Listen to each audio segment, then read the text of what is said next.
C'est bizarre. Alors attends, on va peut-être se mettre dans un autre salon, hein. On va se mettre dans le 1v1. Voilà, dans le ring. Ah. Là, tu m'entends? Ah bah là, je t'entends.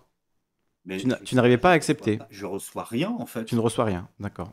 T'es Je sur reçois téléphone? absolument rien qu'on me propose de cliquer, ou alors je débute trop avec cet outil, mais Écoute, on s'entend, c'est ce qui compte. Donc on va s'écouter tout de suite. ouais, bah ça a l'air. Alors, qu'est-ce que tu as pensé, toi, du coup, de toute cette polémique autour de Tipeee? Faut-il Je l'ai cancel découvert Tipeee?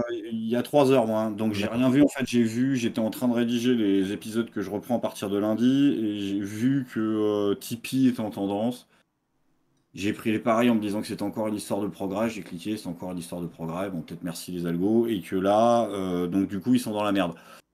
Donc j'ai découvert juste le truc et j'ai vu par le tweet de Tristan Mendes France le fameux extrait incriminé qui ne mérite même pas de contexte. Enfin, là, je veux dire, la phrase, elle est claire, quoi. Bah, ce que j'en ai pensé, ça va pas étonner de lui parce que, enfin, ça m'a surpris de courage qu'il ose affirmer publiquement quelle est sa position, mais je savais que c'était sa position. J'ai déjà rencontré dans des soirées Tipeee le patron de Tipeee. C'est Donc, un, Michael Goldman. voilà, c'est un gauchiste qui m'a clairement fait sentir dès le départ de notre conversation qu'il n'était pas d'accord avec mes idées politiques et qui, dès le début de la conversation, a très clairement exprimé qu'il me défendait face à des gens qui appelaient régulièrement pour me cancel, moi et d'autres, et qui continuera à le faire parce que Charlie Hebdo. Toi, Oh. t'es sur Tipeee, du coup? Ouais, j'ai très bon rapport avec eux. C'est une entreprise géniale qui, en plus, humainement, est extrêmement proche des gens qui sont chez eux. En tout cas, des gens qui y marchent. C'est une entreprise qui est, enfin, moi que j'aime bien. Voilà, c'est tout. Et le mec, je sais que son point de vue, le paradigme politique à partir duquel il considère que cette question, enfin, sur laquelle, à partir duquel il tranche sur cette question qui relève de la liberté d'expression, c'est une position de gauche, ou en tout cas que lui estime être de gauche. Hmm. Je le pense. Suffisamment, en tout cas, pour moi m'avoir fait comprendre que quand il m'a dit je partage pas tes idées politiques, c'est pas comme quand je vais voir des droitards qui me disent je partage pas tes délires de gauchiste. Et tu penses, C'était clairement du point de vue d'un mec qui se situe plus à gauche que moi. mais tu penses pas Voilà. que sa position, elle est aussi parfaitement compatible avec le fait de faire gagner le plus d'argent possible à sa boîte? Peut-être, peut-être, Parce que peut-être. comme on disait, c'est les créateurs qui sont sur YouTube, qui gagnent pas d'argent avec YouTube, ben, sont voilà, très gros sur Tipeee. Mais toi, je pense que t'es un bon exemple. Je crois pas que tu gagnes beaucoup d'argent avec la monétisation. Comment ça se passe à ce niveau-là? T'es démonétisé, C'est variable. t'es C'est variable. variable. Ok. Mon mois le plus élevé cette année, il est à 5004 sur YouTube. Et Quand mon mois même. le plus faible, il est à 180. Eh ben, ça paye, hein. Donc, bah ouais, mais va prendre Ça un paye prêt la à la montre confusion. avec des salaires qui vont de 180 à 5004, toi. Ouais, c'est. Oui. Va t'amuser, va voir la gueule du banquier. Déjà, il comprend pas en fait que t'as un métier, Hmm. de base. Oui, même pour trouver un appart et Mais- tout, c'est. Oui, Ouais. oui, non, mais bah, tu fais de l'annuel et puis tu te démerdes comme tout le monde, hein. Hmm. Je veux dire, même moi, même des mecs qui sont cadres en entreprise, qui gagnent 3000 balles par mois, ils se démerdent. Il faut qu'ils aillent demander à leurs parents s'ils peuvent pas être caution. Donc, de toute façon, tout le monde est dans la merde pour ces Ouais, questions-là. c'est un drame. Soit t'as un plan, soit t'as pas de plan. Et soit t'as du bol, soit t'as pas de bol. Vrai.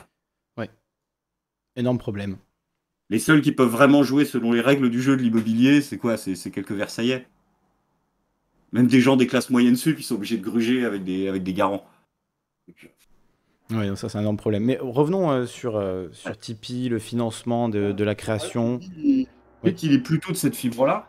Ce qu'il dit, de toute façon, dans la vidéo, c'est merci con. Lié, merci beaucoup. C'est con. Ça, vous l'avez clairement souligné. Mais justement, on va partir de ça. L'argument du tant qu'il n'est pas condamné, on le garde, c'est pas une posture légale. C'est une posture morale. Hmm. Tout autant que on le garde même s'il est condamné. Parce qu'on est dans un état de droit. Donc le principe, c'est que la loi, elle absout. Donc une fois que le mec, il a été condamné, tu te substitues à la loi si en fait tu dis je Ouais, le je prends pas. rajoute une sanction et je. Voilà. Ouais. Quoi Et je qu'il arrive, c'est l'interdis une posture parce morale. qu'il a été condamné, oui. Donc, il faut pas qu'il se cache derrière la loi. Il a une posture morale et d'autres lui réclament une autre posture morale. Il y a pas les gens qui le défendent en disant il respecte juste l'état de droit, etc. Non, non, c'est ça. Justement, non. S'il dit à un mec s'il est condamné, on le prend plus, il respecte pas l'état de droit. Donc à partir de maintenant, il a une posture morale. D'autres en face ont une posture morale. C'est comme cet argument du Zemmour a été 10 fois condamné et pourtant il continue à gerber sur les plateaux. Oui, mais qu'est-ce que vous voulez en fait, du coup? C'est ça que je pose aux gens qui sont choqués de ça. C'est que l'État intervienne ou pas? Parce que soit vous condamnez le choix moral de sociétés privées, genre CNews, de le prendre, et ça c'est normal, c'est votre Hmm. droit, et c'est cool, soit vous déplorez qu'il n'y ait pas une décision d'État qui l'interdise. Donc, est-ce que oui ou non, à un moment, parce que je sais que tu t'as dit, il y a des cas où l'antisémitisme, il est évident. Mais c'est quoi les cas où l'antisémitisme, par exemple, il est évident? Bah, quand t'appelles à la Un mec qui mort met de... un salut nazi en l'air et qui dit fuck les juifs, fuck les youpins, bon là on est clair, mais est-ce que Voilà, Soral, ouais, par exemple, par exemple. est-ce que Soral c'est évident? Est-ce que Dieudonné c'est évident? Soral, pour moi, oui. Enfin, après, moi-même, Bon, voilà. j'ai Moi, oui. été matrixé par Soral quand j'avais 18-19 ans, donc j'ai mis du temps même à en sortir. Pour moi, c'est évident aujourd'hui, mais pendant des années, ça l'a pas été, puisque clairement, son discours donnait l'impression qu'il ne parlait que du sionisme et qu'il ne parlait pas voilà, des juifs en tant Non, il que... parlait que ça. Mais, mais du coup, c'est Ouais. quoi? C'est ça le problème, c'est que du coup, vous Ah, dites, enfin, c'est on dit, délicat. on a raison, il faut que ce soit un juge qui statue, mais le juge, il statue pas en fait. Il est pas le directeur de la. Il n'est pas le community manager de Tipeee. Le juge, il prononce une loi. La loi, elle est éventuellement suivie d'une sanction à court terme d'interdiction de s'exprimer publiquement, mais qui est extrêmement rare. Et donc, du coup, bah, le juge, une fois il juge, donc il absout. Et une fois qu'il a absous, bah, du coup, la personne, elle est pareille. Donc, c'est quoi, du coup, le truc que vous faites? C'est-à-dire que vous dites, faut créer un contre-média, enfin, un contre-truc de financement. C'est quoi dans la charte qui a marqué? On n'accepte pas les fachos? Bah, Parce que je comprends pas le délire. On a essayé pendant 20 ans dans la dissidence en fait de créer des banques alternatives, des moyens de financement alternatifs, des plateformes de vidéos alternatives, et tout le monde est revenu jouer dans les règles du jeu. C'est pas pour faire l'apologie du trotskisme et de l'infiltration politique des grands groupes, mais à un moment on a tous essayé en fait, et bon, on a tous eu des problèmes en fait. Donc ça se fera pas. des problèmes Donc, de... du coup, qu'est-ce qu'on fait et qu'est-ce que vous proposez en fait? Vous voulez un truc dans lequel, en gros, si t'es pas woke, tu rentres pas quoi. Parce que c'est la question aussi. Et la question subsidiaire que j'ai envie juste de te poser, si tu me permets, c'est au bout d'un moment, quelle est aussi à gauche? Je me permets de me placer à droite pour te poser cette question-là. Place-toi à droite, il n'y a pas de problème. Dont tu vas me percevoir, plutôt que de faire l'inverse.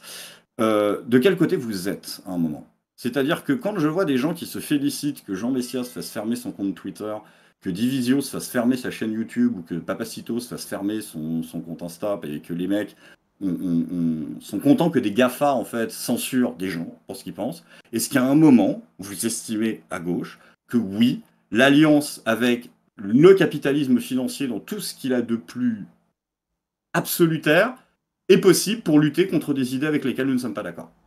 Faut le dire aussi, parce qu'au bout d'un moment, vous avez tous soutenu Biden, quoi. Donc, je veux dire, au bout d'un moment, le mec, c'était évident qu'il allait faire la guerre aux trois quarts de la planète. Donc, est-ce que je veux dire, mais il était pour le. Donc, Ah, est-ce qu'à un Biden, moment, il vient de retirer les troupes d'Afghanistan, mais avec bon. ça pour lutter contre des idées, en fait? C'est ça le truc. Est-ce que vous êtes d'accord? Est-ce que toi, à titre personnel, parce que je te connais pas assez, quand tu vois Twitter qui dit le compte de Papacito on ferme, tu dis que c'est bien? Je t'avoue qu'à chaque Et fois, t'es je suis d'accord avec partagé. Je t'avoue qu'à chaque fois, je suis partagé parce que d'un côté, je trouve que la gestion privée, la modération par des entreprises privées, c'est une catastrophe. Mais en même temps, j'ai pas envie de pleurer sur le compte Twitter de Papacito, tu vois. Je m'en bats un peu les couilles, au fond. Donc je suis partagé, quoi. Et moi, j'adorais quand même voir beaucoup de mecs avec des pépés Karl Marx réinvoquer le libéralisme en disant ah, bah, c'est Twitter, c'est une société privée, ils font ce qu'ils veulent. Oui, mais jusqu'au jour où c'est nous qui allons nous faire ban en masse pour une raison X ou Y. Donc moi, je sais que ça nous attend. Donc j'arrive pas à m'en réjouir. J'arrive pas à m'en réjouir totalement. Et ça m'inquiète. L'ambiance m'inquiète et j'ai l'impression qu'effectivement, alors c'est pas pour partir dans on peut plus rien dire, mais que oui, il y a clairement un climat d'autocensure. Enfin, là, l'exemple du joueur du grenier le montre très bien. Il fait de l'humour, il fait des vidéos normalement comiques et il ne peut plus écrire des sketchs comme il entend et nous faire profiter de sa créativité. Il est obligé de passer un temps de cerveau considérable à se tortiller dans tous les sens pour savoir est-ce que ça va passer auprès de YouTube, est-ce que ça va pas passer. Donc ça, moi, ça me pose un énorme problème. Après que des fachos se fassent supprimer leur page, je vais pas en pleurer non plus, tu vois. Voilà. Donc je suis partagé, je suis partagé. Tu assumes le jugement moral, mais c'est pas, tu te mets pas du côté de la loi ou tu te mets pas du côté. Non, j'assume le jugement moral. Effectivement, je trouve que c'est honteux de la part de Bolloré d'embaucher Zemmour, sachant qu'il a été condamné, sachant qu'il dit des mensonges, des choses horribles. Et tout comme je trouve que c'est honteux de la part du gouvernement de mettre dans leur propagande politique des énormes fake news comme Blanquer qui parle d'études qui n'existent pas, Darmanin qui parle de pays qui sont revenus en arrière sur la légalisation du cannabis alors que c'est totalement faux, Macron qui parle de gens qui sont morts, de jeunes de 14 ans qui sont morts en disant que c'est des dealers alors que c'était faux. Enfin voilà, ce genre de choses, ça me choque tout autant, tu vois.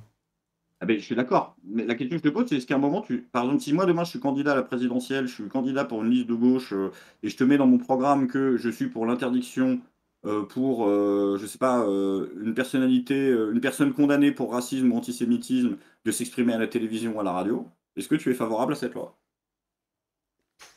Délicat. Je suis pas, ce serait pas ma priorité, quoi. Mais Non, mais bien sûr, je mais suis toi, quand tu partagé, vas quoi. lire le programme en tant que citoyen, est-ce que tu vas dire ah bah non, c'est mort, je vote pas pour un mec qui propose un truc aussi con, ou est-ce que tu vas dire ah bah je suis totalement d'accord, ou est-ce que tu vas dire ça me touche pas? Je serais Je- plutôt pour, plutôt pas contre, je m'en fous en fait.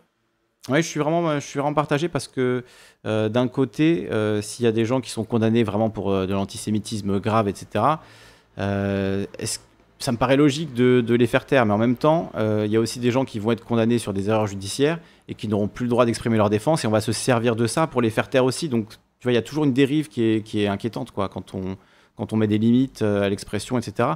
Même s'il y a évidemment des gens qui sont clairement dans le racisme et dans l'antisémitisme. Et toi, justement, qu'est-ce que tu préconiserais pour lutter contre ça, si ça, enfin, je sais pas si ça t'intéresse de lutter contre ça, mais voilà, qu'est-ce que tu préconiserais aujourd'hui, dans l'état actuel des choses, pour lutter contre certains discours qui sont voilà, extrémistes, violents, qui appellent à des violences, etc. L'éducation, tu passeras pas au travers de l'éducation. Ah Tu peux mais tenter d'interdire des gens comme tu peux tenter de faire du répressif, qui soit sur les corps ou sur les esprits. Tant que tu n'auras pas formé une génération à recevoir un enseignement qui forme à l'esprit critique, qui forme à la dialectique, qui forme à la façon dont on pense et dont on construit un raisonnement, et tu pourras faire toutes les interdictions du monde. Ce n'est pas en censurant les idées que tu vas, si tu veux, une mauvaise idée, c'est toujours un bon sparring partner pour t'entretenir intellectuellement. Donc moi, je n'ai pas à, tu veux, le niveau de l'école n'est pas une excuse. On n'a qu'à instaurer l'esprit critique à l'école. C'est comme les gens qui disent oui, mais aujourd'hui, le vaccin, une digression rapide, hein, il n'empêche pas vraiment les transmissions, mais au moins les gens ne finissent pas à l'hôpital. Oui, mais ça, on s'en fout. C'est à l'État d'avoir des services d'urgence qui tiennent, en fait. L'excuse de ça ricoche sur les autres parce que les gens ils bouchent les services d'urgence, c'est juste tout simplement parce que l'État n'a pas foutu d'argent dans les services d'urgence. Ben, c'est pareil, c'est pas parce que l'État n'est pas foutu d'instaurer l'esprit critique à l'école que on va aujourd'hui se dire ah ben non, il y a certaines choses qu'on n'aurait pas le droit de dire. Le contexte n'est jamais une excuse. Une mauvaise idée, c'est toujours une occasion de sparring partner intellectuel. Moi, je suis clair là-dessus. Bien évidemment, tu vas toujours admettre une limite morale, c'est ce que je te disais.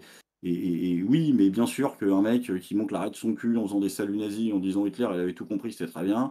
Bon, il y a toujours eu des hurluberlus comme ça. Ces gens-là, tu les condamnes. Mais moi, non, non, je ouais, suis pas pour qu'on mais interdise le truc c'est que oral. même, enfin moi ce qui me pose problème plus fondamentalement moralement, c'est la criminalisation en fait de la parole, tu vois. C'est-à-dire que si quelqu'un dit même des choses horribles, des choses racistes, etc., est-ce que cette personne va s'améliorer, changer, si on la met derrière des barreaux, qu'on la met en prison et qu'on lui dit c'est pas bien ce que tu as dit et il faut, voilà, est-ce que ça va pas la renforcer en fait dans ses croyances, dans ses... Surtout que, excuse-moi, mais Soral et Dieudonné n'ont jamais été mis, par exemple, derrière des barreaux.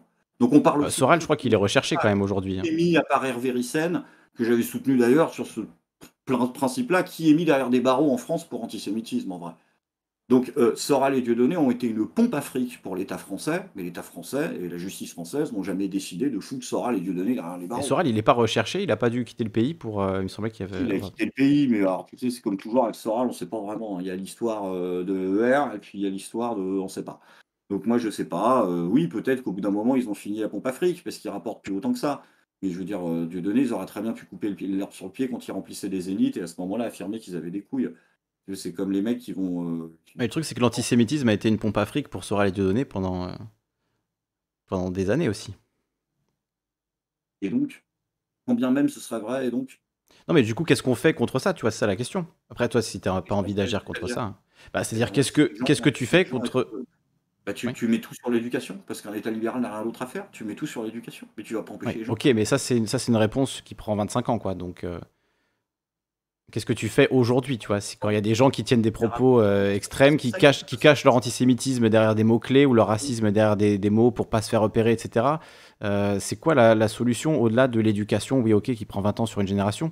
Qu'est-ce qu'on fait pour voilà, que ces discours voilà, Bah, ne prospèrent pas ou qu'ils soient contredits ou qu'est-ce qu'il faut faire? tu fais ce qui a marché sur toi et qui fait que toi, tu es pas sensible à ce genre de discours et tu essaies de l'enseigner à des gens plus tôt pour qu'ils ne le soient pas. Ça s'appelle une politique de prévention. Mais qu'est-ce que c'est pas parce que c'est trop facile de dire on a 25 ans de retard, donc du coup, qu'est-ce qu'on fait sinon on le ferait pas? Bah, non, non, on a 25 ans de retard, on a 25 ans de retard. Bah, c'est comme ça. Mais tu vas pas changer des principes, encore une fois, le contexte n'est jamais une excuse. Tu vas pas déroger à tes principes de république et surtout de démocratie, parce qu'on est dans un contexte. Donc les gens ils s'expriment. Et puis toi, tu fais en sorte de te bouger le cul pour fournir au maximum de gosses un esprit critique.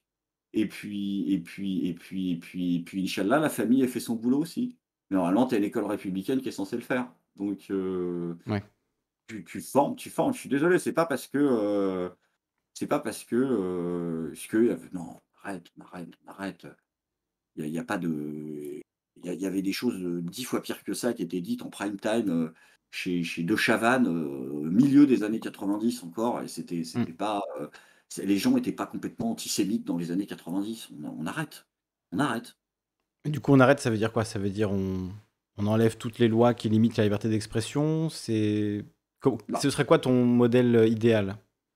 on enlève toutes les lois qui interdisent la liberté d'expression, j'en sais rien, si on enlève les lois qui interdisent la liberté d'expression. Qui limite, hein, parce que tu as des lois voilà, contre l'appel à la haine, contre l'appel au meurtre, contre l'homophobie, contre le sexisme, enfin, on sait qu'il y a, je crois que c'était le célèbre avocat qui m'a bloqué sur Twitter d'ailleurs, qui avait dit Non, mais il y a des choses qu'il y avait 200 lois qui limitent la liberté d'expression en France, Non, mais à peu il y a des près. choses il y a des choses qui sont du domaine du crime et du délit dans les sociétés occidentales et qui ne sont pas du domaine de l'opinion.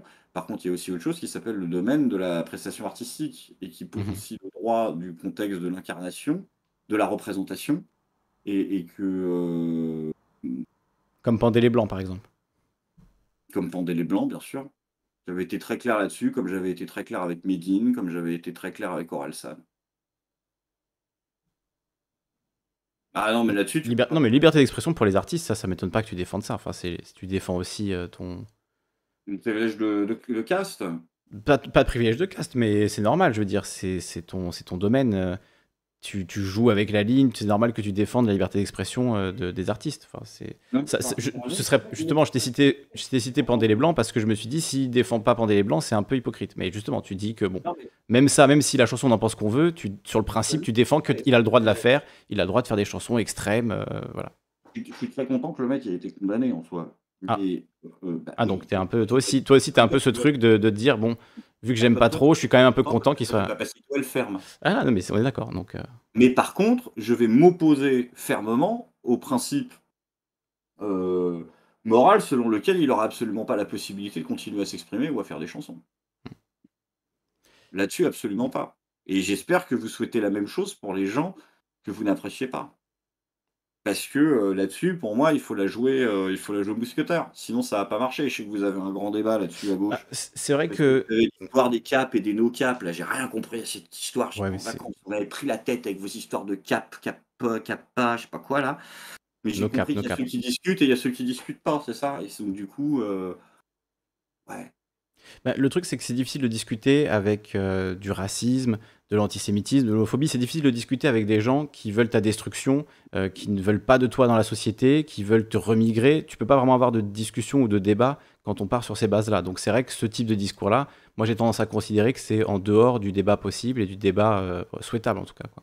Bah, il y en a qui l'ont fait. Quand t'as un métis qui va voir de l'esquin et qui te répond très sérieusement pendant 1 heure, lui demande pourquoi ils veulent réémigrer. Hmm. Le mec, lui, elle l'a fait. Je dis pas que c'est un truc que Moi je suis qu'il pas faut contre le fait de faire ça. Je dis juste que imposer aux c'est gens d'être capables de faire ça, mais je veux dire voilà, qu'il y a c'est des très dur gens de. Ouais. que c'est totalement faisable de le faire Hmm. et qui sont totalement capables de le faire. Ouais, après que t'aies de l'esquin qui disent, moi j'ai entendu quand il était invité par le Raptor Dissident et il lui a dit en mode mi-sérieux, mi-blague, ah bah vous serez remigré en dernier. Voilà, c'était très bien, très belle discussion. Ah bah c'est resté très belle discussion, c'est bien, c'est génial. Mmh. Mais justement, elle crée de l'humanité chez Doleskin parce qu'à un moment, à sa façon, il finit par dire au mec qu'il n'est pas noir. Et donc en fait, c'est très paradoxal parce que tu veux forcément intégrer quelqu'un qui vient de parler. Donc tu vas forcément le mettre dans une catégorie un petit peu moins. Ah, c'est peut-être que du coup, la réponse, c'est pas le racisme et la remigration, mais la discussion, le débat, tu vois, l'expression que chacun puisse exprimer ce qu'il ressent, ça, c'est des trucs qui marchent, hein, qui fonctionnent en résolution de conflits, d'avoir voilà, des discussions où les gens ont un espace pour dire les choses sans être jugés, etc. Enfin, c'est des trucs qui peuvent se mettre en place et qui fonctionnent mieux que de dire il faut remigrer tout le monde et foutre les gens dans des bateaux, tu vois, ça c'est évident. Oui, après, c'est pas. Il y a l'un et l'autre. Enfin, je veux dire, c'est pas non plus un faux dilemme. Bah, c'est un faux dilemme dans le sens où quand tu discutes avec quelqu'un, enfin quand Delesclin discute avec quelqu'un, Il y a des gens en France qui méritent de. Il y a des gens qui méritent qui ne méritent pas d'être en France. ah, qui? Il y a des gens qui prêchent des choses, par exemple dans des lieux religieux qui sont strictement incompatibles avec les valeurs de la France et qui n'ont rien à foutre là. Il y a des gens qui, heu, ont la nationalité française, vont toucher des aides sociales, ne résident absolument pas dans le pays, et cetera. Pourquoi ils sont encore français? Je veux dire, au bout d'un moment, enfin, il y a des je dis que la question morale peut se poser. Si tu résides pas dans le pays, normalement, t'as pas le droit de toucher des aides sociales. Voilà, mais de fait, tu fais en sorte de faire croire que tu y es. Regarde, il y avait c'était la CAF qui disait qu'environ 50 des dossiers, qui étaient suspectés de fraude, je pensais que c'était des mecs qui étaient pas là, en fait. Des mecs qui étaient pas là, c'est-à-dire qui étaient dans un autre pays. C'est-à-dire, voilà, qui font semblant d'habiter en France, mais qui n'y habitent pas. Parce que recours à des sosies ou recours à ce que tu veux. Ouais. Les Bon, mecs qui va pointer à la 50% des fraudes, mais ça représente combien de... Parce que la fraude sociale, on estime que c'est 1 milliard. À côté, la fraude fiscale, c'est 50 Oui. milliards. Donc, Ah oui, je sais. si les gens qui font 1 milliard de fraude ne sont pas français, qu'en est-il des gens qui font 50 milliards de fraude par an? Non, mais je sais bien, mais c'est bien Est-ce évidemment. qu'eux, ils sont français, du coup, ils méritent d'être en France? Ah bah, je sais pas. Je Ah, sais pas. Et ce serait, non, mais je sais pas parce que moi je veux bien que la société se pose cette question. Je veux bien que la société, je veux bien que tu défendes ce discours-là dans lequel, l'appartenance, on va dire, à la nation pourrait être, corrélée à une, certaine tenue, économique. Oui, je pense que des grands délinquants fiscaux, moi, on pourrait se poser la question morale, parce que la question de la déchéance de nationalité, en fait, j'y suis complètement défavorable et c'est une connerie. Moi, je pense que même un terroriste, il ne faut surtout pas le déchoir de sa nationalité. J'y suis opposé, en fait, à la déchéance de nationalité, même des islamistes, mm, si tu veux. mhm. Sur le principe, parce qu'en fait, c'est une absurdité du point de vue du renseignement et du point de vue de la diplomatie. Parce que si le mec se barre, en fait, tu t'enlèves des manœuvres, des marges de manœuvre en tant qu'État-nation pour faire des demandes de rapatriement, si le mec n'est plus de ton pays. Donc en fait, c'est complètement absurde et les mecs du renseignement, majoritairement, sont opposés à cette idée Oui. de déchéance. Même au final pour les fraudeurs fiscaux, parce que je pense que plein de fraudeurs fiscaux, ils seraient très contents qu'on les débarrasse de la nationalité française et de pouvoir prendre la Voilà. nationalité maltaise ou je ne sais quoi et puis faire leur business et puis continuer, quoi. Après, pour la sécu, par contre, ça c'est sûr que... Non, c'est absurde. Mais on pourrait imaginer qu'on corrèle ça, mais alors à ce moment-là, on va dans une société très étatiste, hein. Moi, je veux bien, mais faut se poser la question quand même. Moi, en tout cas, pour moi, la priorité, c'est avant de penser aux gens qui fraudent et qui vont vivre en Espagne ou je sais pas où, je pense que la priorité, c'est de récupérer les 50 à 60 milliards d'euros qui nous manquent. Et certains estiment même que c'est le double, hein, que ça monte jusqu'à 120 milliards. Bon, vu que c'est de l'argent qu'on n'a pas, on peut que l'estimer. Mais en tout cas, entre 60 et 120 milliards qui Parce disparaissent, que voilà, c'est bon, on il est peut... pour moi, elle était déjà je relisais un bouquin d'un économiste de 2009 et il tablait déjà à l'époque, il avait sur tous ses calculs avec, les chiffres de la Banque de France, de tout le bordel, il était déjà à 120 milliards. Ouais, donc voilà.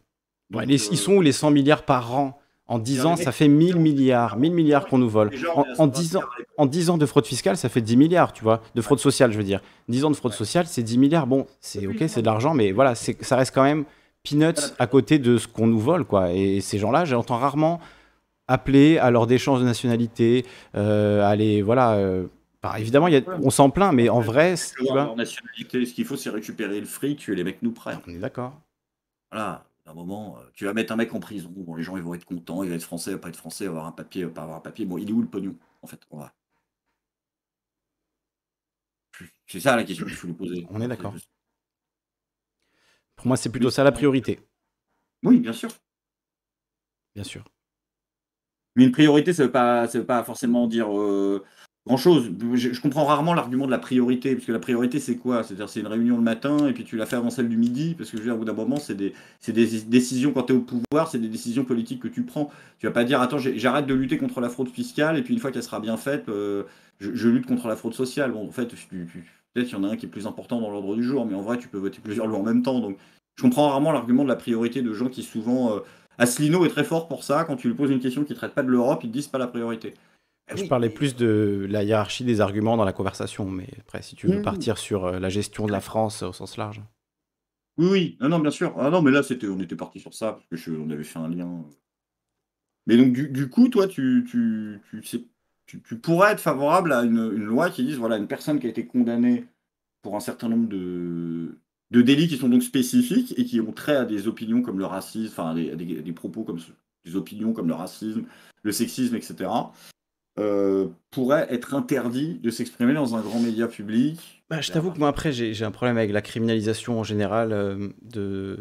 Voilà, je pense qu'il y a des choses, évidemment, qu'il faut criminaliser, mais c'est vrai que quand on parle de propos, de paroles, je me dis qu'il y a peut-être d'autres solutions que de criminaliser, que de mettre les gens en prison, que de leur envoyer des flics, que de les réprimer, et qu'on peut peut-être les forcer à faire autre chose, tu vois, les forcer à rencontrer les gens qu'ils ont discriminés, les forcer à vivre une autre expérience de vie, à rencontrer des gens et à avoir vraiment, comme tu disais, tu vois, quand on rencontre quelqu'un en vrai, qu'on discute avec pendant 2 ou 3 heures, et on a un autre regard sur la vie, sur le monde, et ça permet de désamorcer beaucoup d'ignorance, beaucoup d'incompréhension, et peut-être que c'est plus vers ça qu'il faudrait aller pour les gens qui ont des propos extrêmes, plutôt que de vouloir absolument les condamner, comme si la condamnation, comme si la prison magiquement allait réparer les gens, ce qui ne s'est jamais avéré vrai, et c'est même le contraire qui serait plutôt vrai, c'est que les gens ont tendance à récidiver parce que la prison ne les répare pas du tout. Donc moi je suis plutôt pour une justice de réhabilitation plutôt qu'une justice punitive, et particulièrement pour des propos tenus. Mais après, je suis pas non plus pour dire, voilà, pas de peine de prison, pas d'amende, faites ce que vous voulez, dites ce que vous voulez. Non, il y a quand même des choses. Pour moi, c'est intolérable de les entendre, de les dire. Voilà, typiquement racisme, antisémitisme, homophobie. En fait, j'ai envie de protéger les gens qui sont victimes de ces propos plutôt que les gens qui en sont les auteurs. Je suis d'accord avec toi. Mais ce que je veux dire, c'est que bien sûr, la prison, on peut trouver des. Mais même pour tous les crimes et délits, on peut trouver des méthodes de réflexion alternatives qui ne soient pas celles de la prison. Mais je veux dire, une fois que l'individu a payé sa dette par son emprisonnement, par son amende, ou même par son rappel à la loi, est-ce que tu es favorable pour qu'à cette décision de justice, ou est-ce que tu pencherais plutôt pour ou plutôt contre qu'il puisse être décidé d'y adjoindre politiquement une interdiction de s'exprimer dans certains médias? Bah, je pense au cas que j'ai en tête comme ça où ça s'est produit. Il me semble que Marvel Fitness avait interdiction de recréer une page sur un réseau social, par exemple. Donc ça s'est vu, ça s'est fait. Et j'avoue que j'étais pas vraiment pour, quoi. Même s'il a complètement déconné, qu'il a appelé à harceler des gens, qu'il a fait vraiment de la merde. J'étais pas, je pense pas que ce soit une solution de l'interdire de réseau. Mais en plus, finalement, il a fini par gagner. Maintenant, il a pu rouvrir sa chaîne et il est reparti. Voilà, il refait des vidéos. Bon, je crois pas qu'il est reparti comme avant, mais en tout cas, il refait des vidéos et voilà, il refait sa vie, quoi. Et l'autre cas, c'est celui de Bertrand Cantat. Enfin, c'est les deux cas auxquels je peux penser comme ça dans l'actualité plus ou moins récente. Bertrand Cantat qui a eu l'interdiction aussi de s'exprimer sur l'affaire, sur des plateaux télé, dans des chansons. Donc, il a une interdiction d'expression sur le sujet spécifique du meurtre qu'il a commis et voilà, de tout ce qui est autour. C'est très rare. C'est très rare, ouais. Mais du coup, je sais pas, j'ai pas un avis tranché, quoi. J'avoue, j'ai pas l'interdiction était temporaire, on nous dit dans le chat. Donc temporairement peut-être, comme un peu l'interdiction de... Temporaire. Il n'y a même pas de réclusion criminelle à perpétuité réelle en France. C'est ça, oui. Oui. Donc ça pourrait être que temporaire, c'est le principe de la loi française, il ne faut pas déconner. Quand tu vois qu'il y a des politiques qui sont condamnés et qui reviennent en politique 5 ans après, bon. Ouais, Est-ce que ça, tu serais pour l'interdiction à vie de se présenter à une élection quand on a trop déconné? Ah oui, bien sûr. Pour l'élection, oui. Team Pasco Forever.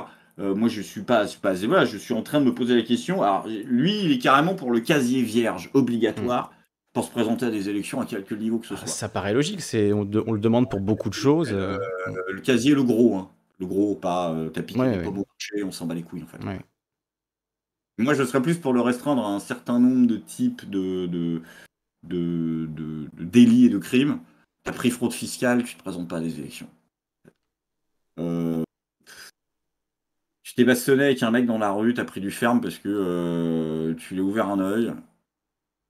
Ouais, t'as un comportement violent, mais quel est le rapport avec la politique? Enfin, oui et non. Enfin, tu vois ce que je veux dire. C'est difficile, hein. À discuter.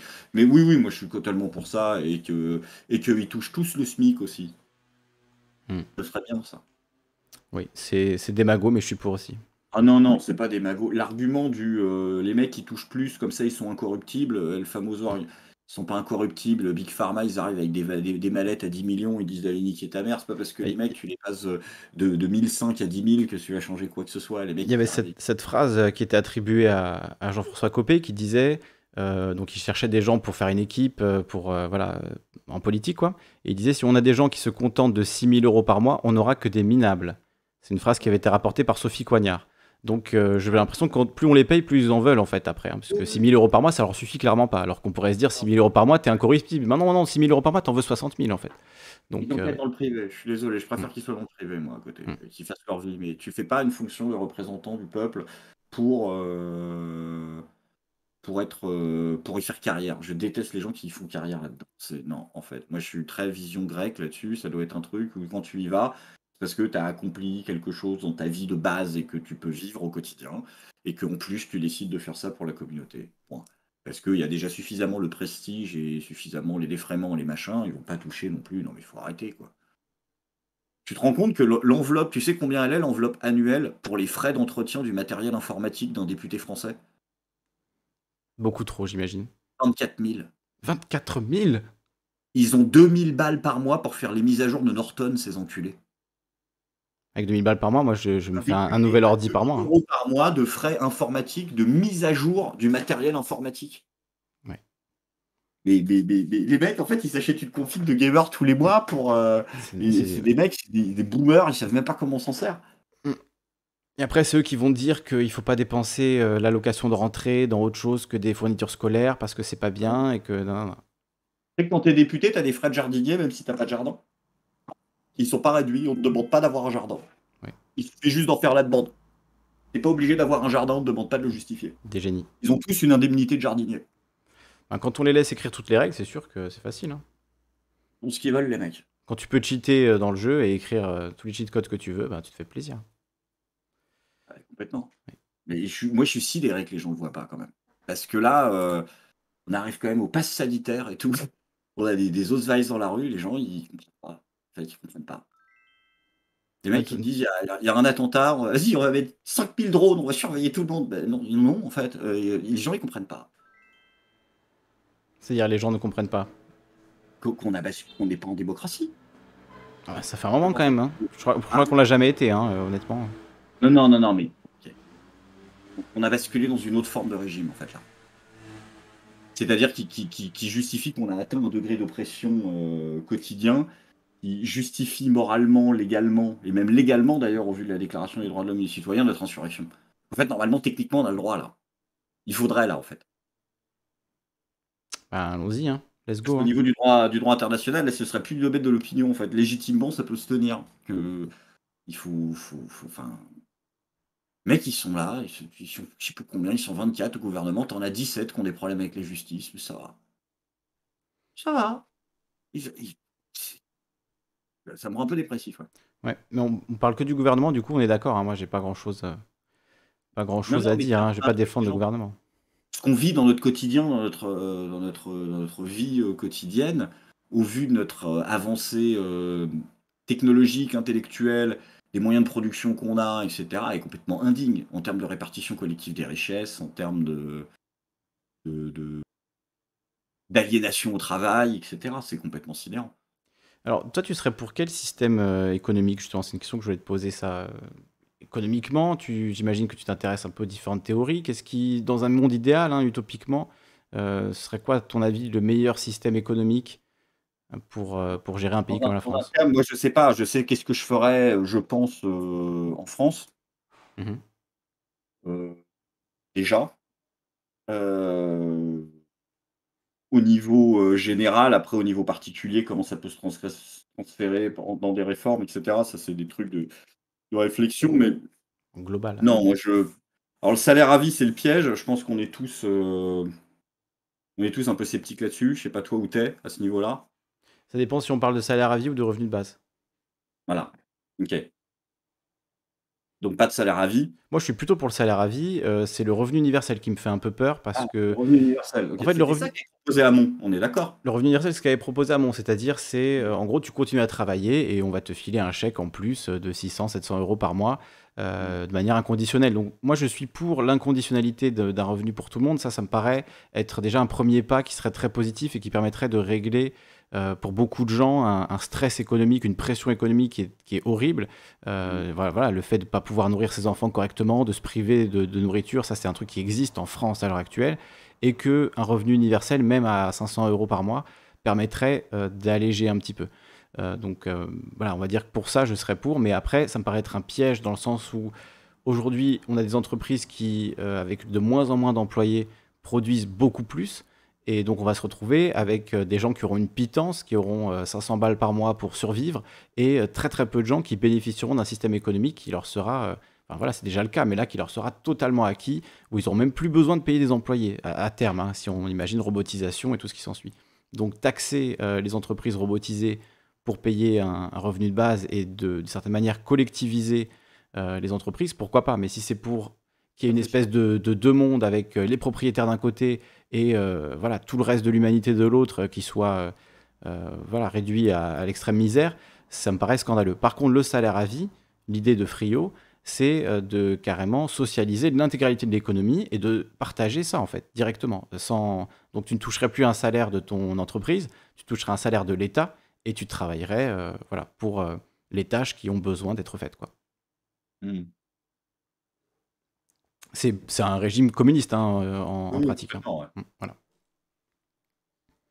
Donc je serais plus pour qu'on aille vers un salaire à vie, mais j'ai bien conscience que c'est très lointain et qu'on Hmm. n'y sera pas. Et qu'il faut que ce soit fait aussi avec l'interdiction de la propriété lucrative, c'est-à-dire l'interdiction de s'enrichir par sa propriété seule, sans fournir moindre travail, c'est-à-dire juste le fait d'être propriétaire ne devrait pas te permettre de tirer un revenu.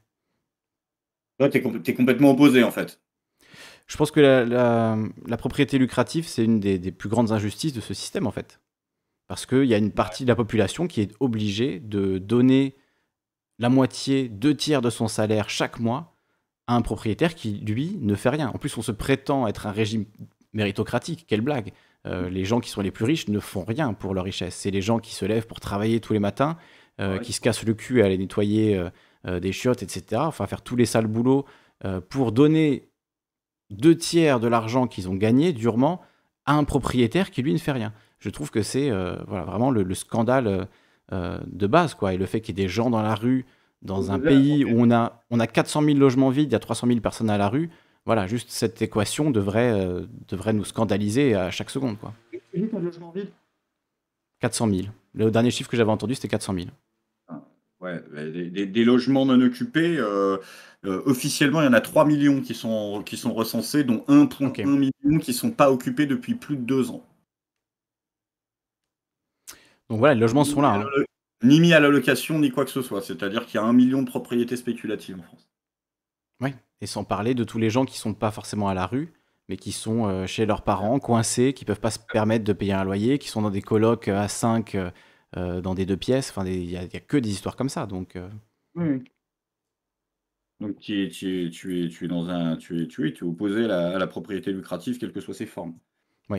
Particulièrement pour l'immobilier, l'alimentation, je pense Mm. que au moins tous les trucs basiques devraient être assurés. Après qu'il y ait une partie de marché pour des biens de consommation, etc., pourquoi pas? Je suis pas forcément opposé.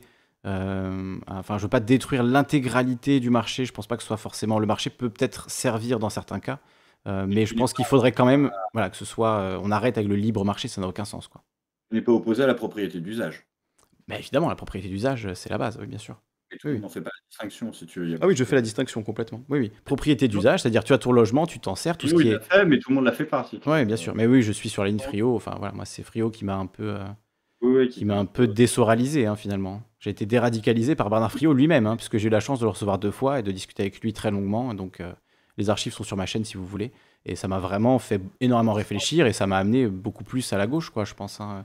Sans que je m'en rende trop compte, mais je pense au final, ça a joué. C'est ça qui t'a fait bouger un peu plus à gauche, quoi. Après, j'ai jamais été de droite non plus, hein. J'ai toujours été un naïf, anarchiste, utopiste, etc. Mais je pense qu'il m'a déconfusé, on va dire. Voilà, je sais pas si le mot existe, mais j'ai toujours été quand même dans le fond, voilà, plutôt fasciné par l'esthétique anard. C'est plus ça qui m'a toujours parlé, hein. Hmm. Mais à l'époque, quand il y avait que Soral sur Internet, que j'avais 20 ans, ouais, je regardais des vidéos de Soral et du coup, ça m'a un peu matrixé forcément. Mais il y avait que ça. Il y avait que ça et les best-of de Zemmour C'est ça, exactement, exactement, c'est ça. avec Barbier. Ouais. Il y avait que ça. C'est parce que la droite a eu 10 ans d'avance. Mais on rattrape le retard péniblement. Mais toi, du coup, Ouais. dans tout ça, tu te considères comme étant où? Comme appartenant à quel groupe? Parce que t'es plutôt soralien, dieudoniste, t'es plutôt identifié comme ça. Donc, Non, oh là, il y a quelques cons de mauvaise foi qui y vont encore, mais j'ai suffisamment quand même d'embrouilles et je suis quand même suffisamment publiquement. en opposition avec Soral sur le fond des idées, c'est pas quand même autre chose que de la mauvaise foi d'aller me lâcher sur ça. Non, non, non, non, pas du tout. Moi, je viens de ce milieu culturel-là, Mhm. parce que c'était l'époque générationnellement. Tu sais, moi, pour moi, en fait, je pense vraiment que un mouvement Soral Dieudonné, c'est la continuation des SOS Racisme. Je pense que les gens sont partis là, moi. Et je peux le dire, c'est le cas. C'est l'autre grand projet de réconciliation blanc-beurre, black blanc-beurre de France qui a succédé au premier. Après l'effondrement Chirac et tout le bordel. Ouais, moi j'ai l'impression qu'il y a quand même, ça a quand même continué aussi dans les communautés queer, enfin pas du tout de la même manière, et totalement en parallèle, mais que dans les communautés queer, dans les communautés LGBT, dans la communauté rap, il y a quand même eu pas Oui. mal de... Moins en avant, ce que je veux dire, c'est que le gros mouvement au premier plan culturel, Ouais, etc., c'était celui-là. Celui qui a continué ok. vraiment le côté SOS racisme, c'est-à-dire le rassemblement blanc-arabe rebeu. Et regarde les mecs, regarde des fils de Pas les types juifs. qui sont partis de ça et qui maintenant sont repartis dans un autre antiracisme plus moderne, etc. Il y a eu une vraie filiation historique en fait. Il y a beaucoup de gens qui viennent de ça. Parce qu'il y a eu une idée en moment, moi enfin, je m'en souviens très bien, hein, que Dieudonné ne pouvait pas être raciste, lui-même il était métis, il tape sur tout le monde. Voilà, c'est vraiment, oui, effectivement, le meilleur humoriste de France. Là, je me remets dans le contexte des années 2006-2007, quoi. Le meilleur humoriste de France, c'est incroyable de le cancel. Bon, à l'époque, on disait pas cancel, mais voilà, de le censurer, de le boycotter. C'est le meilleur, il est excellent, il met le doigt là où ça fait mal, etc. Donc il y a une période où c'était ça. Mais après. C'est quand même, je pense que tu le reconnais toi-même, que ça s'est fortement dégradé et que c'est parti dans un truc néo-fasciste vraiment angoissant, quoi. Surtout du côté de Soral. Je sais pas si ça a vraiment Ah, changé. Oui, il y a eu un changement, c'est beaucoup plus sombre et beaucoup plus compliqué que ça en fait. ah bah vas-y, explique, hein, ouais, explique le lore, hein, moi j'écoute avec plaisir. De Moi l'or, mais si tu veux, au j'ai vu départ, ça de l'extérieur, un donc je gros sais pas dedans. un gros projet qui au départ est un pur projet antiraciste. Parce que tu as l'humoriste bretano-camerounais qui a été candidat à Dreux face à Jean-Marie Le Mm. Pen, qui est considéré comme le Ouais, meilleur humoriste de France, ça qui c'est les s'est années allié 90. avec un type proche du milieu skin, ancien militant du PCF et qui est probablement l'auteur le plus sulfureux de France avec Marc-Édouard Nab.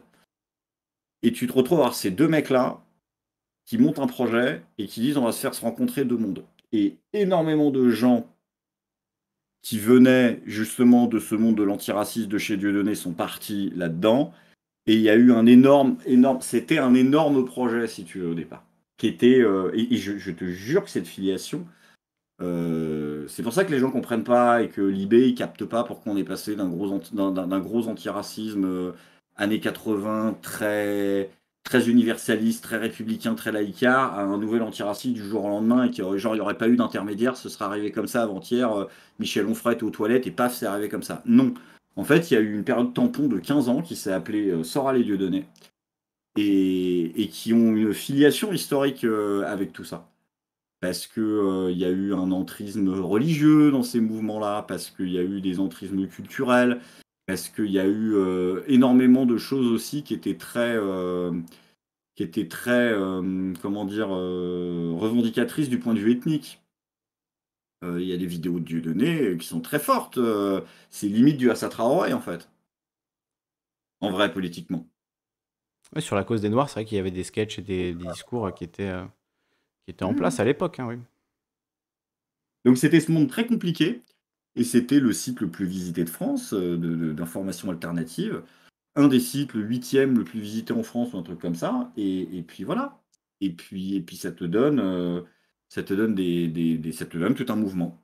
Tout un mouvement avec son identité, sa culture, etc. Et moi, je suis sûr que c'était le prolongement de ce truc-là.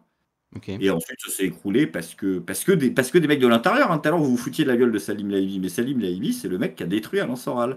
Normalement, à gauche, vous devriez avoir tous chez vous des petites statuettes de Salim Laïvi et lui vouer un petit culte de remerciement.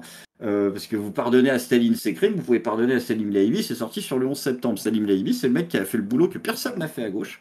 Il a flingué Alain Soral et Vincent Lapierre a mis le dernier coup. Hmm. Et c'est pas les gesticulations de Tristan Mendès France ou les sorties de Rudi Reichstadt ou les vidéos de youtubeurs. Hein. Il n'y a aucun mec de l'équipe zététique qui a dit je vais me faire le discours de Soral. Hein. Personne n'a eu les couilles d'y aller. Ça, Jean-Jacques Grimaud, il y avait 500 personnes toutes les semaines qui faisaient la queue. Par contre, Alain Soral, personne n'y est allé frontalement. Donc normalement, c'est son propre camp qu'il a défoncé, qui a eu le courage de le faire. Le courage, je sais pas, mais en tout cas, effectivement, ils se sont entre-dévorés et ça s'est vu à de nombreuses reprises. On va pas citer tous les noms, mais effectivement, il y a eu beaucoup d'alliances, puis de déchirements très publics, très violents avec énormément de personnes à cette Ouais, ouais. époque. Que ce soit Mathias Cardet, Jacob Cohen, enfin, on va tous les citer, mais voilà, il y en a eu beaucoup. C'était violent, mais au niveau ce que c'était en puissance de vivier humain, c'était énorme à la grande époque. C'était monstrueux. Mais est-ce que ça reposait pas justement sur un peu une grande confusion qui était entretenue par Soral précisément parce que ça lui a rapporté beaucoup d'argent, qu'il recevait énormément de dons, qu'il était perçu comme un héros de la résistance par ses fans, qui était C'est une époque persécuté. où chacun faisait ce qu'il voulait. C'est-à-dire qu'il y avait une vraie époque au début où la mentalité de ce mouvement-là, c'était il n'y a pas de tête d'affiche, Mm. c'est une hydre à X têtes et vous êtes tous une tête. Et finalement, la hiérarchie des rapports humains a repris le dessus et ça s'est foutu sur la gueule, avec les crises d'ego des uns et des autres. Mais tous les mecs qui viennent de ce mouvement-là seront d'accord pour te dire que c'est l'ego des uns et des autres qui a tué le truc. Et au Mm. départ, c'était vraiment vu comme un espèce de gigantesque truc de partage multiple des uns et des autres pour exploser culturellement dans un milieu donné qui était Internet. Et ça a marché. Bah, si on a une leçon à en tirer pour nous à gauche, en tout cas, ce serait de, voilà les gars, hein, laissez pas nos égos nous dévorer et essayer de nous détourner de notre Je pense mission. que la vraie leçon à retenir, c'est que quand les gens sont pas chiants, ça marche. Ah, faut pas être chiant. Là, je pense qu'à gauche, il y a trop de youtubeurs qui sont chiants. Et qu'à droite, la culture de, enfin, ce qu'on appelle la droite d'Internet, la culture de l'entertainment, elle est infiniment plus développée. Et que les formats de droite, ils marchent parce qu'ils sont catchy. C'est quoi un format de droite? Je sais pas ce que c'est qu'un format de droite, mais quand tu regardes pourquoi les chroniques de Raptor Dissident, elles marchent bien, quand tu regardes pourquoi les chroniques Ah, c'est la violence. marchent bien, c'est À la... l'époque, parce que je sais pas, ça marche toujours bien aujourd'hui, Raptor? C'est sexy, c'est Hmm. pas chiant en fait. Oui. Parce qu'il y a souvent plus de vannes, parce qu'il y a souvent plus Il y a moins de fond, quoi. Ah, il y a peut-être moins de fond, ouais. Tout à fait. Parce que le truc, c'est que, enfin, à gauche, nous, on essaye d'être précis en général. Et c'est vrai qu'être précis, c'est souvent chiant. Parce qu'on veut faire attention de bien dire le bon truc, de bien citer le bon auteur, de bien être, tu vois, bien compris l'idée. Et donc, on ne peut pas se contenter de surfer en superficie sur les choses et de, tu vois, Je pense que c'est une ça passe moins excuse. bien, quoi. Il y a des très bons humoristes de gauche qui, tous les jours sur les radios, arrivent à surfer sur les choses, comme on le fait dans le métier d'humoriste, Ouais. c'est-à-dire en grossissant le trait, et qui le font en faisant ressortir des idées de gauche et qui sont Moi, après, très je suis drôles. pas humoriste, hein. Je sais pas... Non, non, mais je sais, mais on peut totalement. Ce que je veux dire, c'est que l'excuse de ne pas produire artistiquement parce qu'on est de gauche et de se limiter à de la parole sérieuse, ce serait Ça, t'as raison. une histoire que la gauche nous trouve une excuse pour pas produire culturellement. Ce serait fou quand même. Mais ça, t'as raison. Non. C'est vrai. Non, mais ça, je suis d'accord que c'est vrai qu'à gauche, on sait être très chiant et on pourrait faire un effort pour présenter les choses de manière ouais, plus sexy. Parce qu'en fait, si on se parle entre nous, ok, on est tous d'accord, on s'est tous dit entre nous qu'on était bien d'accord et voilà, et on se regarde les uns les autres. Mais à quel moment on se tourne vers des gens qui ne sont pas sensibles à nos idées, qui même peut-être les détestent,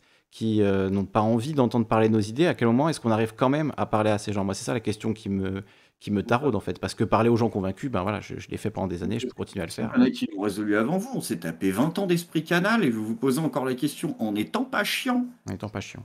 Bon. Parce que l'esprit canal, ça a marché parce que c'était des idées de gauche avec un putain de ton qui était. Est-ce que le canal était de gauche?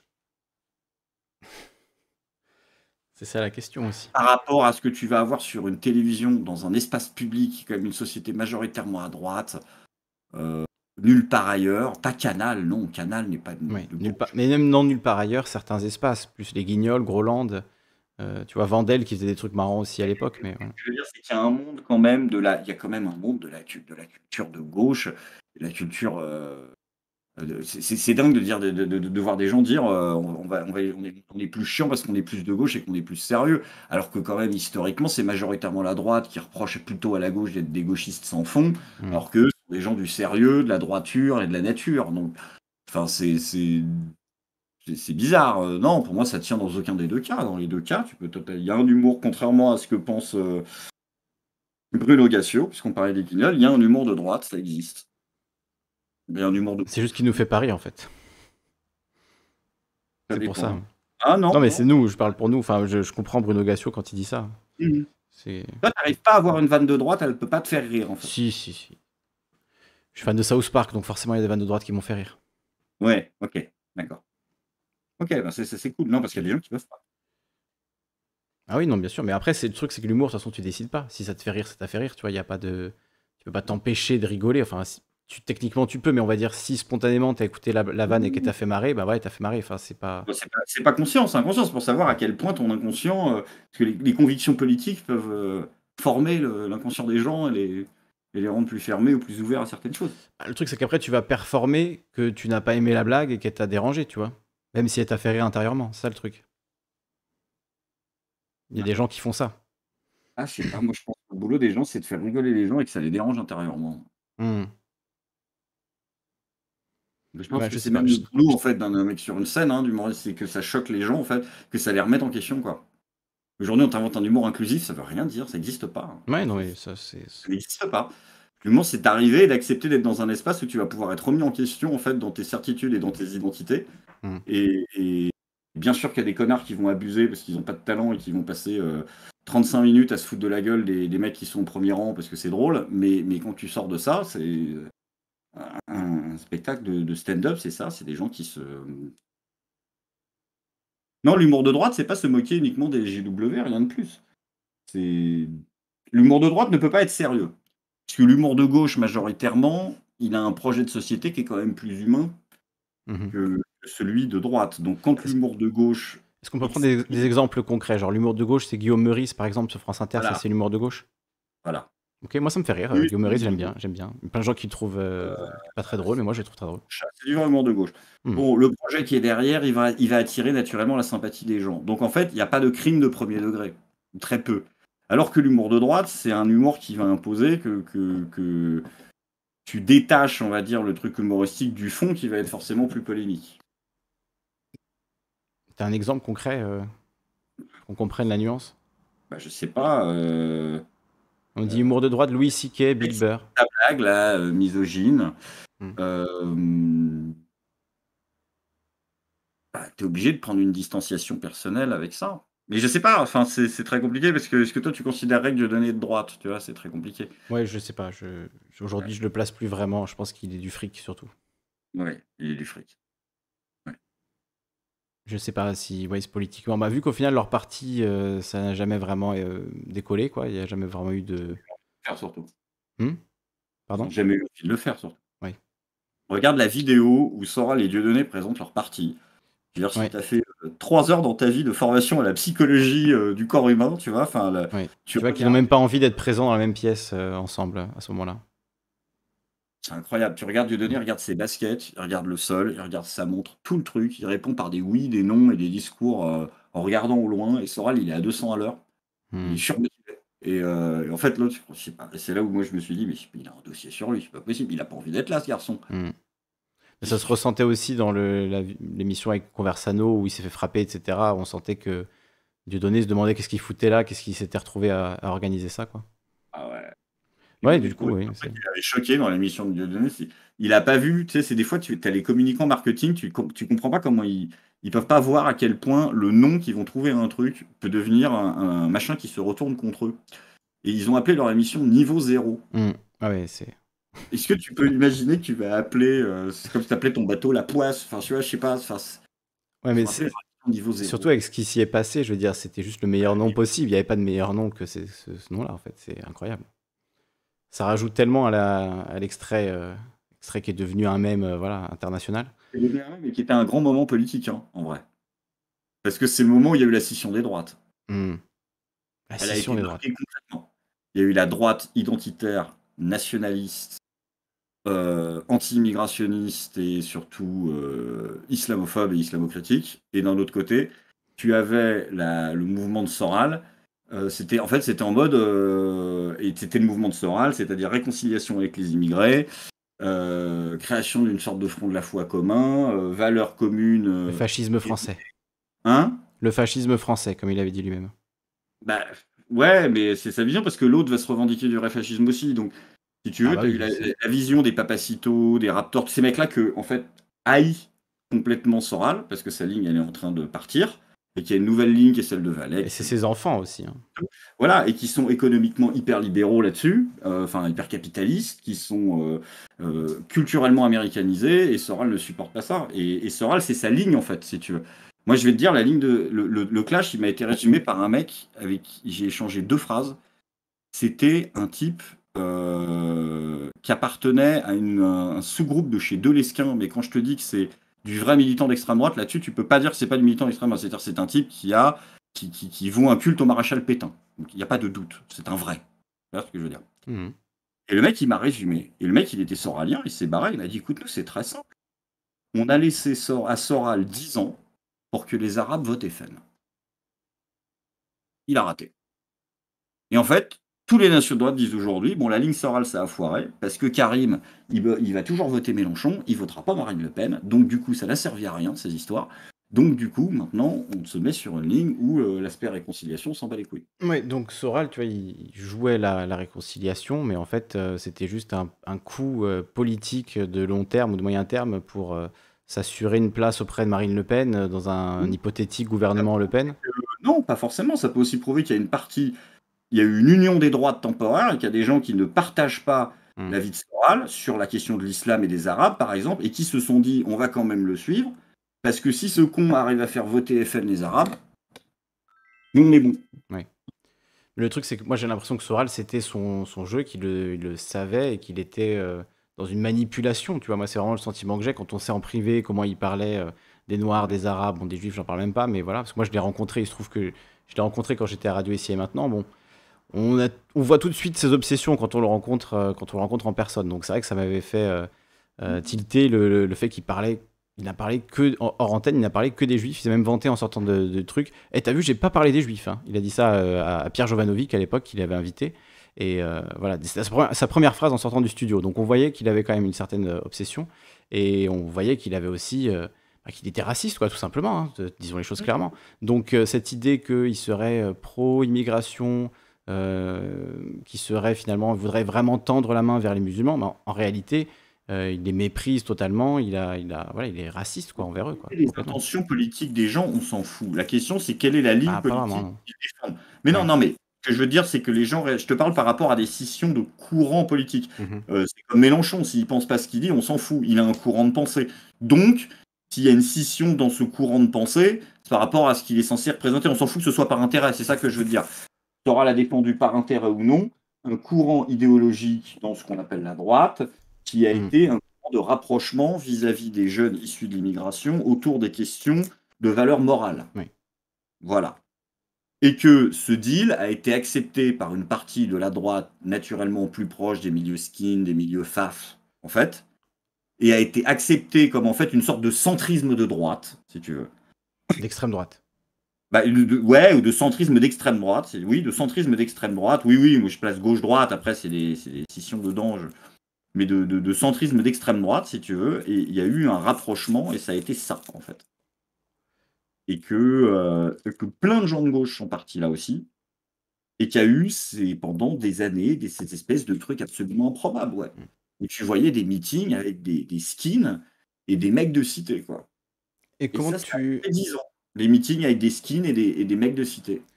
comment tu perçois la suite, puisque finalement, qu'est-ce qu'il en reste aujourd'hui de ce que tu décris là? Comment tu perçois la suite avec l'arrivée de Zemmour, Euh, l'élection présidentielle, voilà, où on en est de cette, vu que tu as l'air de bien euh, connaître la droite, on en rien. profite, hein.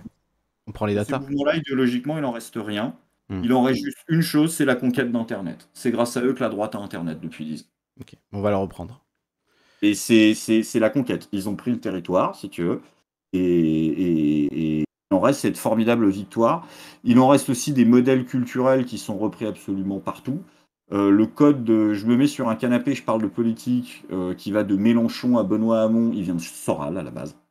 Il a posé les codes, il a dit on peut parler de politique pendant 1 heure et demie sur Internet à des gens. Non, vous êtes sérieux? Si, on va essayer. Euh, il en reste beaucoup de choses. Il en reste des codes culturels qui permettent aux gens de se reconnaître entre eux et un lien communautaire entre eux. Voilà. Et électoralement, là, avec l'élection qui arrive, parce que tu parlais de Zemmour tout à l'heure dans le chat, comment tu... Ah bah Zemmour, oui, bah Zemmour, il sera candidat. Il sera candidat Pour moi, contre il sera Marine Le candidat. Pen? Je te dis qu'il a un... Alors j'ai vu que Ménard a proposé un débat Marine Le Pen-Zemmour et que Marine Le Pen a refusé. Mhm. Tu m'étonnes. Est-ce que ce serait pas bête stratégiquement de la part de Zemmour, en fait, de, contrairement à ce qu'on pense, au lieu de commencer à atomiser la gauche, atomiser son camp politique, pour se positionner très très fort tout de suite, comme le mec qui massacre, tu sais, quand t'as un chef de tribu qui massacre un autre mec pour rallier le clan, c'est avant d'aller niquer les mecs d'en face. Tu vois ce que je veux dire? Oui, le C'est truc symbolique de tuer le chef devant tout le monde pour prendre la place. Oui. tue le chef, il dit bon maintenant on va dire que là il y a 60 points de QI et de charisme qui viennent d'arriver dans le coup, donc ce qui va se passer c'est que maintenant c'est moi. Et donc ça va se passer comme ça. Enfin, voilà, Et la vanne de droite qui m'a fait rire, là, voilà. hein, Elle ouais, était voilà. là. Et bah, c'est vrai. T'imagines un débat Marine Le Pen, Éric Zemmour, les cotes. Enfin, c'est un massacre. Bah oui, non, c'est clair, elle a bien fait de refuser parce qu'elle va se faire, Et elle va se je faire éclater. connais des Mais gens qui proches d'Éric Zemmour et qui me disent certaines. Après, ça vaut ce que ça vaut, mais qu'il y va et qu'il est même en train de bosser son programme économique puisqu'il n'y connaît rien. ah, Et que c'est un problème, c'est que tout le monde à droite il l'attend serait pour temps de ça. s'y mettre quand même, là. Et un mec de plus, c'est un mec qui va être limité que au terrain identitaire et qui va resservir les mêmes fiches Bristol qui sont refilées depuis Valéry Giscard d'Estaing à la droite en France. C'est-à-dire celles que nous lit Gabriel Attal encore en ce moment, hein, sur l'État, etc., et bordel, voilà. Et le ruissellement est tout mon cul. Ou alors, est-ce qu'il aura une vision économique et il sera le candidat qui là-dessus écrase Marine Le Pen parce qu'économiquement elle est lamentable. Et il arrive et il dit je me forme à l'économie, mais je sais pas par quel miracle. Et en tout cas il propose un truc original, hyper innovant. On sait même pas en fait. Est-ce qu'il va être conservateur économiquement, est-ce qu'il va être étatiste ou est-ce qu'il va être ultra capitaliste? Je sais pas. Je peux pas te dire Zemmour ce qui va arriver. S'il va te dire, s'il va te faire une Alain Madelin ou s'il va te faire une Philippot économiquement. Bah, s'il est cohérent, il devrait quand même être contre la libre circulation des capitaux. S'il est contre la libre circulation des personnes, ça devrait aller avec économiquement. Mais c'est plus un truc de gauche aujourd'hui de vouloir faire ça. Justement, à l'extrême droite, il y a cette question-là qui a été tranchée par Marine Le Pen il y a 2 mois, où elle a dit qu'elle souhaitait le maintien de la France dans l'espace Schengen au nom de, je cite, l'esprit européen auquel nous sommes tous profondément attachés. Fin de citation. Donc bon, qu'est-ce qu'elle fait? Qu'est-ce qu'il fait Zemmour? Est-ce qu'il reprend le fait d'être le candidat populaire qui est pour la sortie de l'UE? Et à ce moment-là, il est en concurrence et il va vers l'aile Philippot, Asselineau, tout ça.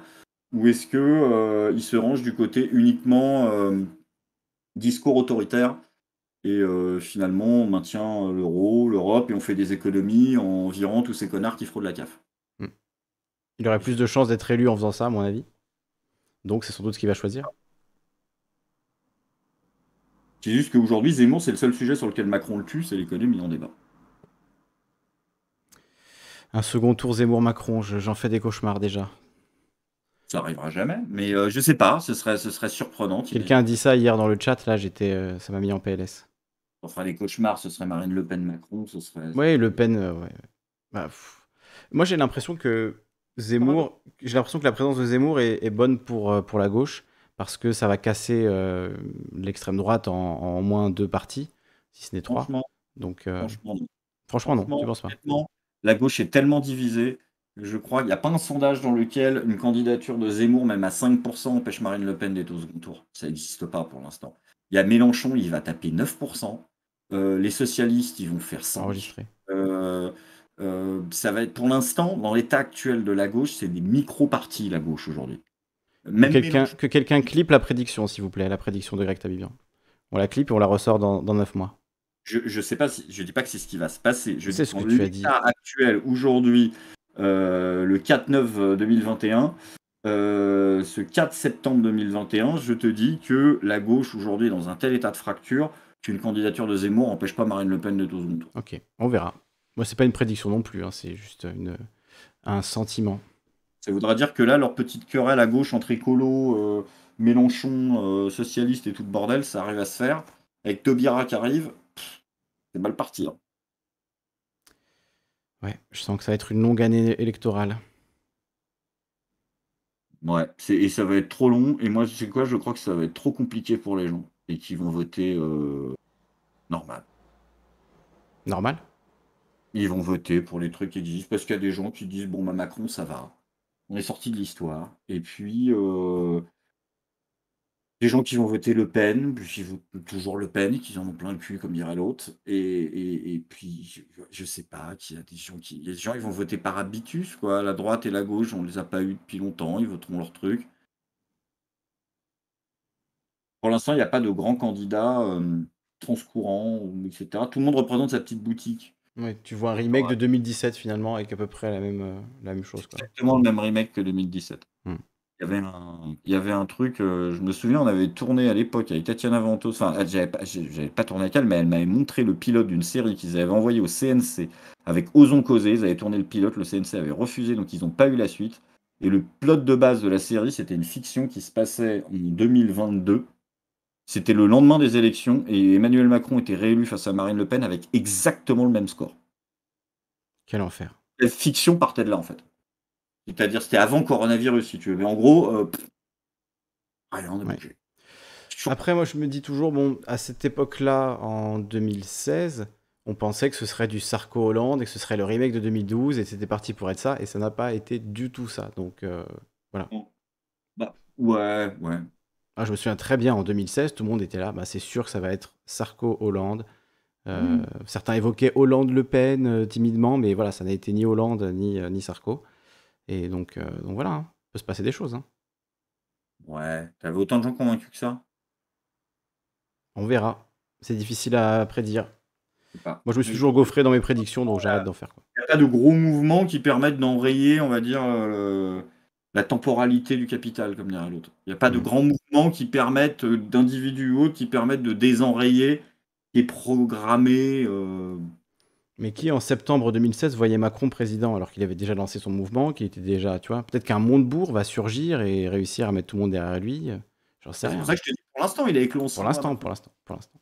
Ouais, c'est ça, mais c'est ça. Ça peut aller très vite. Pas du gouvernement. Là, t'en vois un qui est capable de faire une énorme percée là pour remplacer le chef là dans le gouvernement de branleur qu'on a, Jean Castex, il tape un sprint. Dans le gouvernement, là, non. Non, mais tu sais, il y a Édouard Philippe qui est en embuscade, il y a du Montebourg qui se profile, il y a des gens qui vont tenter leur chance. Donc, on verra, hein. Et Philippe, ouais. Ça fait pas envie, je dis pas que ça fait envie, hein. Je dis que c'est les gens qui sont sur les rangs pour y aller. Ouais.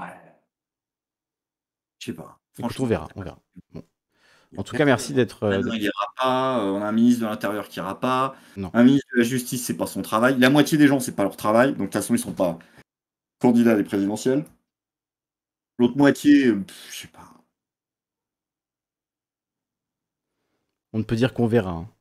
Ouais, On verra. rien. Pour l'instant, on se dirige vers un truc qui est prévisible de base, mais est-ce que ça a changé? Je sais pas. Mais écoute, en Voilà. tout cas, merci d'être venu discuter avec nous, c'est sympa. Je t'en prie, et je vais réécouter la suite de l'émission. Très bien. Une bonne nuit à toi. Bon, on va finir avec Lecteur qui va nous donner la conclusion. Merci, je vais aller avec Lecteur directement, non, je vais faire monter. Yes, Merci à toi. C'est bon. Et je vais prendre Lecteur pour terminer cette émission parce que tous les autres sont partis. Enfin, tous les autres. Il y avait une autre personne, je sais plus qui c'était avec toi, Lecteur, là, qui peut-être s'est endormi parce on a bien discuté, mine de rien, avec Greg. Salut, Bon, salut. on a pris des datas sur la droite, sur l'histoire des droites modernes et récentes. Vous avez entendu, hein, la gauche, il faut reconquérir Internet. Tu m'entends pas? Allô, allô? Ah pardon, non, j'ai confondu avec le live, désolé. Ok, oui, voilà, coupe le live. Et oui, donc vous avez entendu, hein, il faut arrêter d'être chiant et reconquérir Internet. Vous l'avez entendu ici. Maintenant, au boulot, les gens. Au boulot, la gauche. Lecteur.